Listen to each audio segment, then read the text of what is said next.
And look at the US economy. We're loaded up with debt. We have record auto loans, record mortgage debt, record student debt, record credit card debt. The US government has record amounts of debt. Corporations are loaded up with record amounts of debt. Why do we all have so much debt? Well, because interest rates were too low. And so we had a lot of borrowing that would not have taken place if the cost of money was higher. The flip side, the savings rate is near an all-time record low. Most Americans don't have enough savings just to cover, a few $100 emergency expense that comes up. How did America go from a nation of savers to a nation of profligate spenders? Well, low interest rates. Peter Schiff said that the U.S. economy is loaded up with debt higher than ever. Cheap interest rates in the 2020 era have encouraged many companies to take out massive loans that caught themselves up when the party is over and the Federal Reserve finally raises it. Most Americans will get wiped out because they have a ton of credit card debts, auto loans, mortgage loans, etc. They don't even have $400 to cover emergency expenses if something bad happens, let alone have a saving for a rainy day or for the future of their kids. Peter Schiff warned us that the low interest rates party will be very painful once it ends. Stocks like Tesla went up to the roof, and sure anyone remembers that in April 2021, Bitcoin went to $60,000. A bunch of my friends bought it and lost their savings.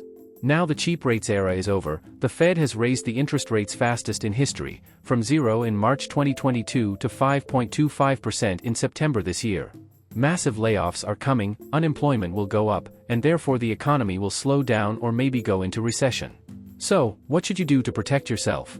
Let's hear from Peter Schiff. So had we had a market-based rate, we would have a lot more savings, a lot more economic growth and capital investment. We wouldn't be loaded up with debt, and we wouldn't have had all of these asset bubbles. That's another consequence of keeping interest rates too low. Assets are mispriced.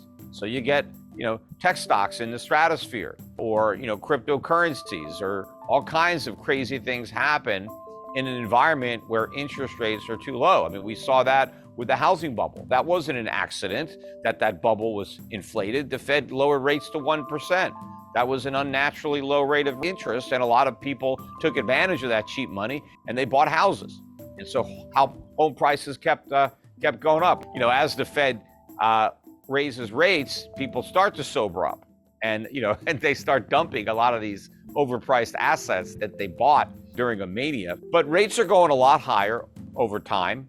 And in reality, even though we've had all these rate hikes, interest rates are still below the inflation rate. So we're still encouraging people to borrow by providing them with a negative rate. And so rates are too low. Rates need to be positive. The free market would not set real interest rates negative, because nobody in their right mind is going to loan money to get back less than they loan, because all loans have a degree of risk associated with them. And you're not going to risk your money for a negative rate of return. You might as well just keep your money and at least break even, right? But of course, if there is a lot of inflation, then people will look for alternative ways to store their purchasing power, because they can't do it in the currency that's being inflated, so they'll look at alternatives. Oh, well, there are a lot of things that you can do to protect yourself and limit the damage. And yeah, you need to own assets. When you have a lot of inflation, you don't want to own debt instruments, because inflation is going to erode away the value. But you also don't want to own highly speculative companies that were bid up in price because of the 0% rate environment. So certain types of assets won't do well during inflation, and those were the ones that were already inflated. The prices were pumped up by the cheap money, and so they became very overpriced. And so as the air comes out of those bubbles, even in an inflationary environment, the price of those assets is going to fall. So you want to avoid what benefited when rates were at zero. And you want to look at different assets that will provide protection. Because one of the things that inflation does, other than act as a tax for the government, because that's how the government generates the income it needs to pay for its spending. We just had that $1.7 trillion spending bill. Nobody's taxes are getting raised to cover those costs. So everyone's going to pay the cost through higher prices. But also, when you have inflation, you transfer wealth from creditors to debtors, because the people who loaned money, when they get paid back, they're not getting paid back the same value that they loaned. The flip side is the people who borrowed money, when they have to repay the debt, they're not paying back as much value as they originally got. If you look at a stock, for example, there are stockholders and there are bondholders. So during inflation, the bondholders lose at the stockholders gain, right? So it's the bondholders' loss is the stockholders' gain. But you don't want to buy a stock that's, 40, 50, 100 times earnings or has no earnings, because then there can be a big loss. But if you buy a real company that's trading at, 5 to 15 times earnings, somewhere in there, has a good dividend yield, they've been around, they're selling products and services that people really need to buy, and they'll keep buying them. And even if the price goes up, they'll still buy. Maybe they'll buy a little bit less, but they're going to keep on buying.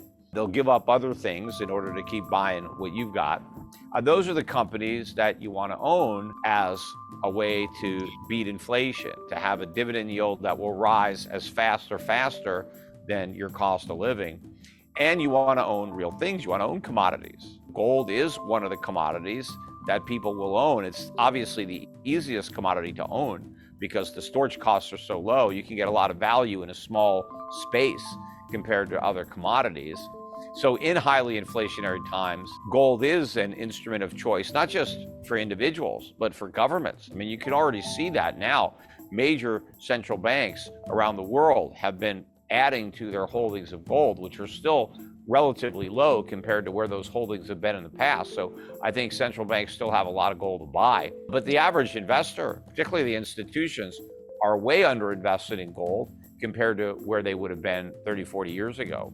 So there's a lot of room for gold to be purchased by investors, and there's not a lot of gold. So if more companies, more investors, more governments are going to want to gain or increase their exposure to gold, it's only going to be because the price goes way up. It can't happen without prices going up, because there's just not enough gold there to buy at the current price. So the price has to rise. Peter Schiff has said that two things that you can do to protect yourself are to buy value stocks and commodities, especially gold. Because the central banks around the world are massively buying it. But why you should buy it? A lot of people who hate gold say things like, gold is just a useless shiny rock because it doesn't give you any dividends and you need a place to store it. But Peter Schiff has a good logical reason for why you should buy gold. Here's why. I think that's because they recognize that we are in a inflationary environment worldwide. All the major economies, not just the United States, but the European Union, the UK, Japan, everybody has kept interest rates too low. Every government rather has run up debt, not to the degree that our government has, but they've still run it up. And there's no political courage anywhere to level with voters and deliver the bad news that, hey, we've overpromised and we've either got to cut your benefits or raise your taxes. Nobody wants to fess up. Nobody wants to default on their debt, because obviously, you don't look too good when you default. That's pretty embarrassing to have to admit that you can't pay your bills. And so everybody's going to inflate. Everyone's going to print money. And so the value of currencies is going to fall. Inflation is going to increase worldwide and persist. And I think central banks know that the dollar's days are numbered. The dollar acts as the primary reserve. If you want to know, hey, why does a particular currency have value? So, hey, why does the New Zealand dollar have value? Well, it's backed up by our reserves. What are your reserves? Well, they're US dollars. All right, well, what if the US dollar doesn't have any value? Well, then you've got nothing. You're backed by nothing. But I think these central banks recognize, okay, if there's going to be a dollar crisis, a loss of confidence in the dollar, then this could be a crisis in the monetary system. So what do? How are we going to back up our currency? How are we going to convince people that there's real value here? Well, let's back it up with gold. Let's have gold reserves, because that's real.